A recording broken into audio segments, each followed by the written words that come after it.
So welcome back to our channel Code with Jalandhar. Thanks for watching this video. From today's onwards, we are going to start the DSA Data Structures and Algorithm. So ఈ DSA అనేది చాలా important.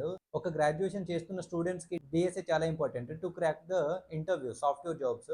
ఎందుకంటే ఇప్పుడు ప్రతి ఒక్క ఇంటర్వ్యూలో they are asking the DSA questions. So without the DSA questions మీ interview complete అవ్వదు. ప్రతి ఒక్క ఎగ్జామ్స్ లో కూడా they are giving the DSA questions only. So better to learn the DSA. It's and very important. Okay. So అసలు DSA అంటే ఏంటిదంటే for ఎగ్జాంపుల్గా కంప్లీట్ ఒక రా డేటాని ఒక సెట్ ఆఫ్ డేటాని మనం మెయింటైన్ చేయాలి, మనం మేనేజ్ చేయాలి. ఓకేనా, ఒక రా డేటాని మనం కంప్లీట్గా ప్రాపర్గా మెయింటైన్ చేయాలంటే we should have to learn the DSA. ఒక సెట్ ఆఫ్ డేటా నుంచి వెళ్ళి కొంత డేటా అనేది నాకు డిలీట్ అవ్వద్దు, దాన్ని మొత్తం నేను ప్రాపర్గా ఫెచ్ చేసుకోవాలి, ప్రాపర్గా ఎడిట్ చేసుకోవాలి అండ్ ప్రాపర్గా డిలీట్ చేసుకోవాలి. అలాంటప్పుడు నేను I will go through the DSA. DSA అనేది చాలా important to maintain the data only. ఓకేనా, the most important concept is the time complexity and space complexity. చాలా అంటే చాలా ఇంపార్టెంట్. సో ప్రతి ఒక్క మీరు ఒకవేళ ఇంటర్వ్యూకి వెళ్ళినప్పుడు సో ఆ ఇంటర్వ్యూయర్ సో ఏదన్నా ఒక క్వశ్చన్ అడిగినప్పుడు ఒక ప్రోగ్రామ్ రాయమని చెప్పి అంటే సో ఒకవేళ మీరు ఆ ప్రోగ్రామ్ రాసిన తర్వాత కూడా అతను ఏమంటాడంటే so please refine your program అని చెప్పి అంటాడు. ఎందుకంటే ఆ ప్రోగ్రామ్ని ఇంకా షార్ట్ ఫామ్లో రాయి అని చెప్పి. సో ఇక్కడ మీకు స్పేస్ కాంప్లెక్సిటీ తగ్గించండి అండ్ టైం కాంప్లెక్సిటీ తగ్గించండి అని చెప్పి అంటాడు. ఓకేనా, so better to you should have to learn about the what is the space complexity and the time complexity. So అసలు టైమ్ అండ్ స్పేస్ కాంప్లెక్సిటీ అంటే ఏంటిదంటే ఫర్ ఎగ్జాంపుల్గా ఒక ప్రోగ్రామ్ రాస్తున్నారు, అది మినిమం సైజ్లో మాత్రమే ఉండాలి, మినిమం స్పేస్ మాత్రమే ఆక్యుపై చేసుకోవాలి, మ్యాక్సిమం స్పేస్ ఆక్యుపై చేసుకోవద్దు. ఎంత వీలైతే అంత తక్కువ స్పేస్లో మాత్రమే స్టోర్ అవ్వాలి. That is the space complexity. And time complexity అంటే ఏంటిదంటే సో ఒక ప్రోగ్రామ్ అది మినిమం టైంలోనే ఎగ్జిక్యూట్ అయిపోవాలి, మినిమం టైంలోనే అది రన్ అవ్వాలి. ఫర్ ఎగ్జాంపుల్గా మీరు ఒక క్వశ్చన్ రాస్తున్నప్పుడు అక్కడ ఒక 5 ఇటరేషన్స్ మాత్రమే కావాలి. So but you are giving the 6th iteration or the 10 iterations. అక్కడ ఏంటిదంటే మనకు టైం కాంప్లెక్సిటీ పెరుగుతుంది.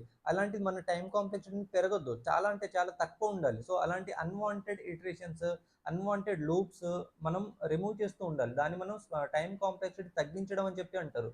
సో రియల్ టైంలో కూడా మీరు ఎప్పుడైనా ఒక ప్రోగ్రామ్ రాస్తున్నప్పుడు అన్వాంటెడ్ ఇటరేషన్స్ కానీ ఎక్కువ టైం తీసుకోవద్దు, అన్వాంటెడ్ కోడ్స్ మనం ఉండొద్దు. ఓకేనా, సో దాని మనం ఎంత వీలైతే అంత టైం కాంప్లెక్సిటీ అండ్ స్పేస్ కాంప్లెక్సిటీని మనం తగ్గిస్తూ ఉండాలి. సో ఇక్కడ ఈ కాంప్లెక్సిటీస్ని టైం అండ్ స్పేస్ కాంప్లెక్సిటీని మనం 3 టర్మ్స్లో మనం డిఫైన్ చేస్తూ ఉంటాం. దట్ ఈస్ ద నొటేషన్స్ అని చెప్పి అంటాం. ఓకేనా, సో నొటేషన్స్ ఏమేమంటే మనకు ఫస్ట్ వచ్చేసి బిగో నోటేషన్, ఇంకోటి వచ్చేసి టీటా నోటేషన్ అండ్ ఇంకోటి వచ్చేసి ఒమేగా నోటేషన్. సో బిగో అంటే ఏంటిదంటే worst case, it represents the worst case.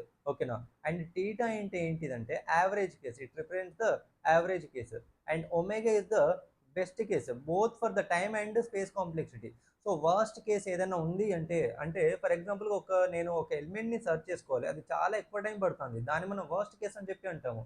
ఒక అరేలో మనకు ఎలిమెంట్స్ ఉన్నాయి, దాంట్లో ఒక ఎలిమెంట్ని నేను ఇన్సర్ట్ చేసుకోవాలి, అది నాకు యావరేజ్ టైం పడుతుంది. I will represent that with the theta notation. ఒకవేళ అది తక్కువ టైంలోనే నేను ఇన్సర్ట్ చేసుకుంటున్నాను ఆర్ ఎల్స్ ద తక్కువ టైంలో నేను దాన్ని ఫెచ్ చేసుకుంటున్నాను, అప్పుడు నేను I will represent with the omega. ఓకేనా, so these 3 are the notations in the time and space complexity. Big O for the worst case, theta for the average case and omega for the best case. So వీటి మీద ఎక్కువ clarity తెచ్చుకోండి. So that is the best thing. So better to start from the code today only. So ప్రతి ఒక్క ఎగ్జాంపుల్కి ప్రతి ఒక్క arrays కానీ లింక్డ్ లిస్ట్ కానీ insertion, deletion, searching and fetching the elements or the trees, graphs, ప్రతి ఒక్క దానికి సపరేట్ టైం కాంప్లెక్సిటీస్ ఉంటాయి, మనకు స్పేస్ కాంప్లెక్సిటీస్ ఉంటాయి. అవన్నీ నేను ఆ టాపిక్ వచ్చినప్పుడు చెప్పడం చాలా better. And don't skip this series. So if you are starting this series so ప్రతి ఒక్క మండే అండ్ థర్స్డే ప్రతి ఒక్క కొత్త వీడియోస్ వస్తూ ఉంటాయి. So wait for the Monday and Thursday. Thank you so much for watching this video.